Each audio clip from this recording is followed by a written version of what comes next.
Mettre à profit la saison sèche pour faire avancer les différents chantiers, l'occasion est rêvée pour le gouvernement qui a mis à la disposition de la mairie de Brazzaville une enveloppe d'1,5 milliard de francs CFA pour enclencher les travaux d'urgence d'assainissement et de réhabilitation des voiries.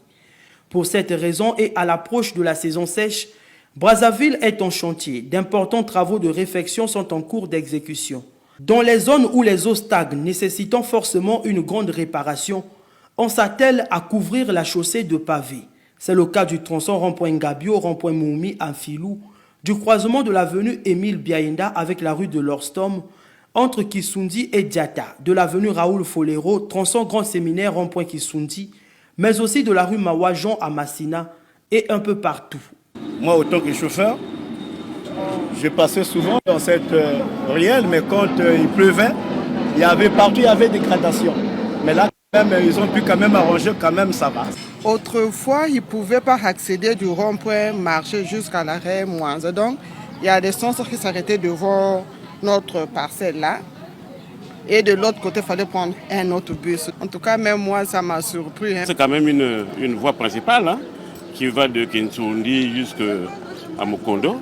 Pour moi, en ce qui me concerne, c'est une bonne chose. Le long de la voie qui conduit aux casernes militaires, les populations se trouvant aux alentours vont bientôt sortir de l'enclavement grâce à cette route qui va relier le quartier Case-Barnier à la cité des 17. Pendant des années, les populations n'avaient pas d'autre choix que de monter dans des véhicules 4x4 dits coller la petite, en lieu et place des taxis ordinaires. La route, comme on dit, c'est un facteur de développement. Cette population souffrait pour sortir à Mukondo ou bien vers Mfilou, là-bas c'était difficile. Et donc pour moi, le fait que la route là soit aménagée, c'est vraiment une très bonne chose. Sur certaines artères, comme sur l'avenue Bouetambongo, l'avenue de l'Intendance, la rue Etumbi à Wende et bien d'autres, les tracasseries d'hier font désormais partie du passé.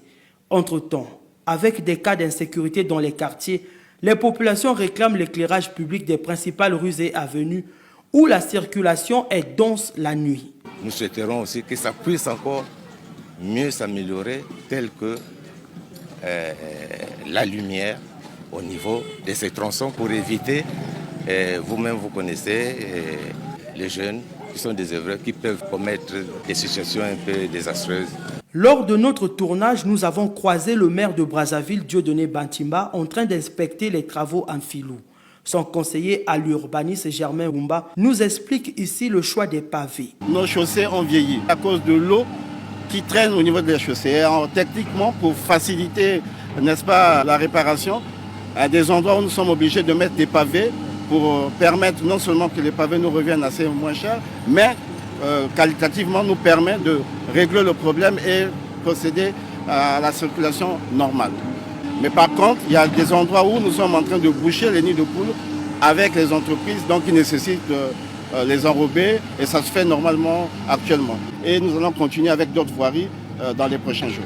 Malgré l'immensité de la tâche, rien de rien n'entame la volonté du gouvernement d'aller au bout de son initiative. Selon les ouvriers à pied d'œuvre, d'ici la prochaine rentrée des classes, on aura des routes avec moins de trous et d'obstacles.